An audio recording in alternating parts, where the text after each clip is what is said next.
ისტორიის მეცნიერებათა პროფესორი, რომელიც თბილისის სასულიერო აკადემიის და სემინარიის დოქტორანტურის პროგრამების ხელმძღვანელიც გახდათ, ბატონი ელდარ ბუბულაშვილი. იგი ილია მეორის ეპოქა მხოლოდ სულიერი აღორძინების პერიოდი არ ყოფილა, ეს იყო ასევე სამეცნიერო და საეკლესიო განათლების სისტემური აღდგენის და განვითარების დრო და სწორედ მას მინდა ვთხოვო ამ პერსპექტივიდან დაგვანახოს, როგორ იქცა ეკლესია არა მხოლოდ სარწმუნოების, არამედ განათლებისა და მნიშვნელოვანი კვლევის მნიშვნელოვანი ცენტრად. რა მემკვიდრეობა დარჩა საქართველოს ამ მიმართულებით? დიდი მადლობა, რომ ჩვენთან ერთად ხართ.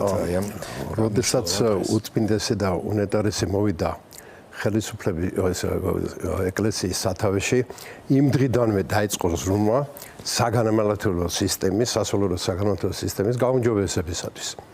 მაშინ არსებობდა მცხეთის სასულიერო სემინარია, ჯერ 60 კურსები იყო, რომლის პირველი რექტორი თვითონ იყო.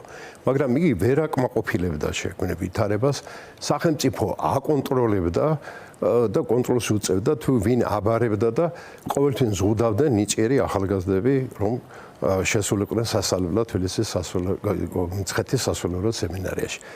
და 80-იანი წლებიდან უკვე აქტიურად დაიწყო ზრუნვა სასულიერო განათლების სრულყოფისათვის.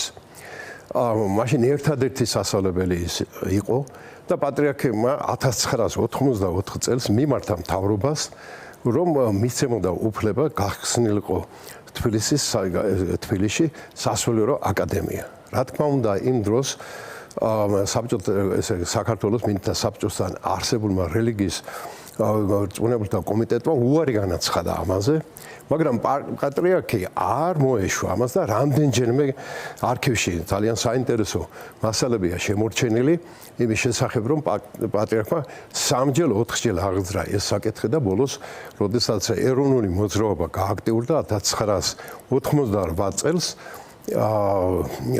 მიიღეს გადაწყვეტილება თბილისში დაფუძნებულიყო სასულიერო აკადემია და მცხეთიდან გადმოიტანეს სასულიერო სემინარია. სხვათა შორის ძალიან საინტერესო იყო, რომ თბილისის სიონის ტაძარში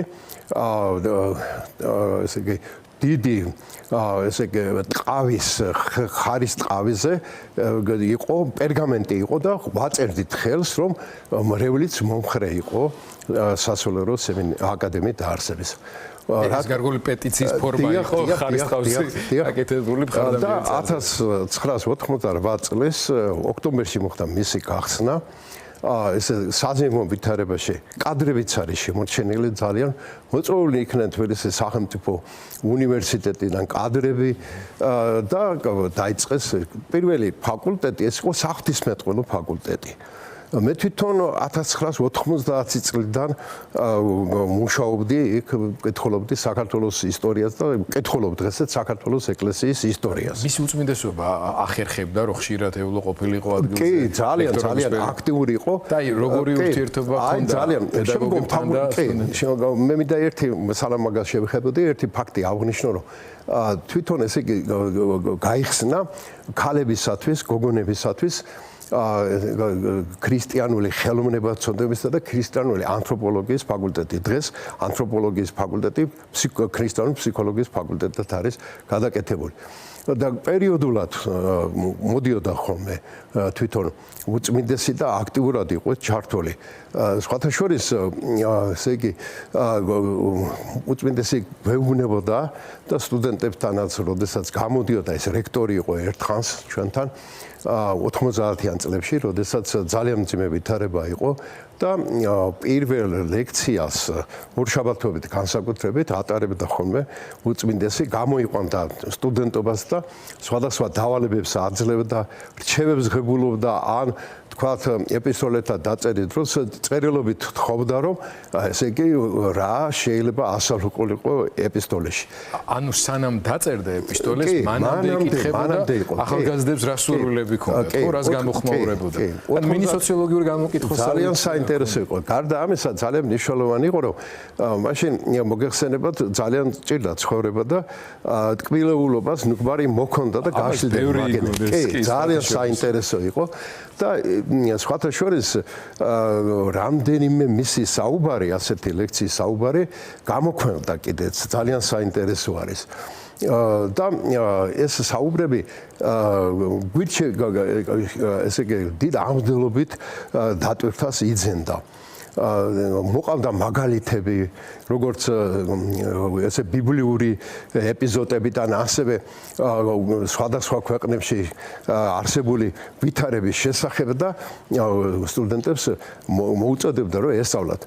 პედაგოგებს რაც შეეხება, გვიკრძალავდა ესე იგი ცუდი ნიშნის დაწერას. თავი შეგვეკავებინა და მოყავდა თავისი მაგალითი. მე ისე სკოლა რო დავამთავრე, ჩემთვის მასწავლებელს თავზე ხელი არ გადაუსვიაო. აი ესეთი კაცრი რეჟიმია. კი, და ეს ძალიან საინტერესო ესე იგი ფაქტი გახდათ. გარდა ამისა, თბილისის სასულიერო აკადემიის გარდა ქუთაისშიც გაიხსნა სასულიერო აკადემია, სემინარიები დაარსა, გაიზარდა მისი ესე იგი ფუნქცია. ძალიან მნიშვნელოვანი იყო, რომ თანდათანობით ესე იგი უნდა ამაღლებულიყო სასულიერო სასწავლებელში განათლების დონე და ეს კარგად ჩანს. თვითონ პედაგოგების კვალიფიკაციაზე დიახ. რა არის იცით, პირველად რო შევედი მე ლექციაზე ძალიან ჩემთვის უჩვეულო იყო, ეხლა მე ისტორიის ინსტიტუტში მუშაობდი, შევედი სხვაგან მქონდა საერთო უნივერსიტეტში ლექცია და როდესაც სტუდენტები მოbrunდნენ ზურგის შემაქციეს და ლოცვა დაიწყეს, ჯერეთი გამიკვირდა და ეს დღე ჩემთვის ძალიან მნიშვნელოვანი იყო. ჩვენ დღესაც ლექციას ლოცვით ვიტყებთ და ლოცვით ესე იგი ვამთავრებთ. და პატრიარქმა ეს ძალიან ფაქიზად მოახდინა სასულიერო განათლების სრულყოფა ესე იგი საქართველოში და განსაკუთრებით თბილისის სასულიერო აკადემიაში. აი ერთი შეკითხვა უნდა დაგიშვათ ბოლოს ამავდროს და თავისთავად აი ამ სამეცნიერო ინფრასტრუქტურის განვითარება, განათლებული სასულიერო მოღვაწეების აუცილებლობა მის უწმინდესობის პრიორიტეტს წარმოადგენდა. თუმცა დრო იყო ისეთი, რომ საეკლესიო ინფრასტრუქტურა უფრო სწრაფად ვითარდებოდა, ვიდრე და ამ ხრივ ხა საყვედურიც ბევრი მიუღია და მისი პასუხები ესე დეტალურად არ მოგვისმენია, მაგრამ ფაქტია, რომ ის ანიჭებდა პრიორიტეტს განათლებას, თვითონაც განათლების მოყვარული კაცი იყო. აი მე მაგალითად ერთ-ერთი პირველი დავალება, რაც მისგან მიმიღია, როცა რაღაცა მირჩია სიჭაბუკეში. საეკლესიო ლიტერატურა კი არ მიუთითებია ესა და ეს წაიკითხეო. ერთ-ერთი ფილოსოფოსის ავტორის წიგნზე მიმითით და გაოგნებული წამოვედი ხ პატრიარქი საერთოდ მაშინ ხო ასე გვასწავლდნენ გვეუბნებოდნენ რომ ფილოსოფია ასეთ ტიპის მეცნიერებები და სრულიად შეუთავსებელი იყო საეკლესიო მოძღვრებაში და ასე შემდეგ და ეს წაიკითხეო მითხრა და მე რომ მივედი ის ძალიან რბილად და კორექტულად ცადა გაეგო მე წავიკითხე თუ არა და რა დასკვნები გამოვიტანე ხა ის რანაირად მივიდოდი რომ პირიქით მე თვითონ ძალიან მაინტერესებდა მაგრამ რაც ჩემთვის აღმოჩენა იყო პირველივე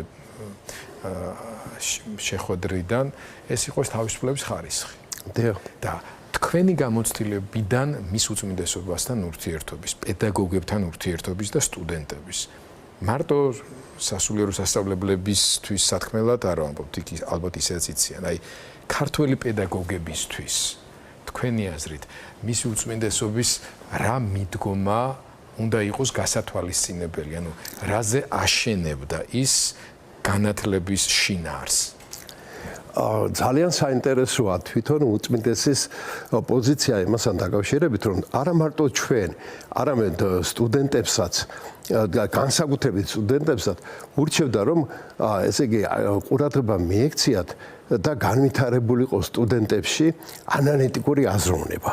აი ეს არის ძალიან საინტერესო და პირველ რიგში ჩვენთვინ იყო ეს მითითება რომ სწავლება რაღაცა დაზეპირებით და იმით არ ყოფილიყო რომ უნდა ყოფილიყო მოაზროვნე ადამიანი, არ უნდა შეზღუდულიყო ის რაღაცა დოგმებით, იგივე ქრისტიანული დოგმებით, და ამიტომ განსაკუთრებულ მნიშვნელობას ანიჭებდა იგი ფილოსოფიას.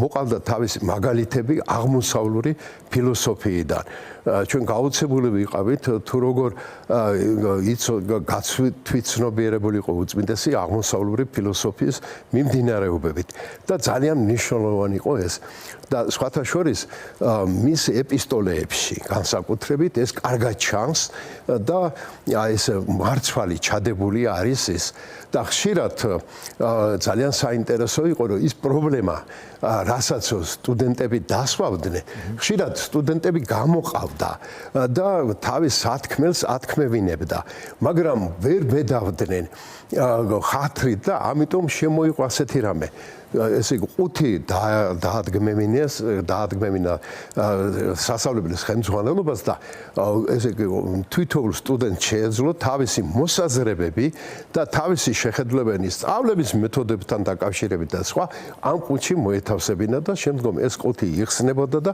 აი ამ ყუთში არსებული ესე იგი ის რაც სტუდენტის აზრი იყო რომ გარდაქმნილიყო შეცვლილიყო სწორედ ამის მიხედვით ხდებოდა შემდგომ სასწავლო პროცესის წარმართვა.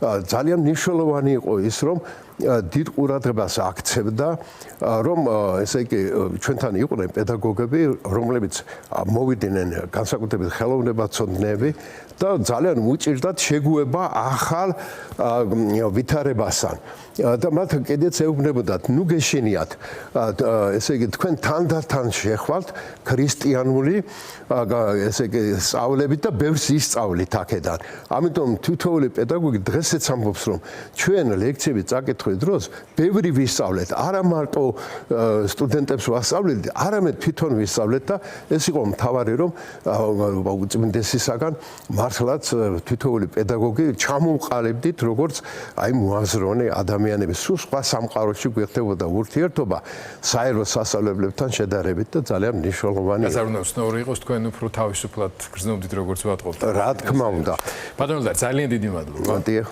საინტერესო იყო მისი უწმინდესობის მოღვაწეობის აი ამ კუთხის ამ პერსპექტივის დანახვაც დღევანდელ დღეს აი ამ ძიმე დღეებში ჩვენი საზოგადოებისათვის მადლობა მადლობა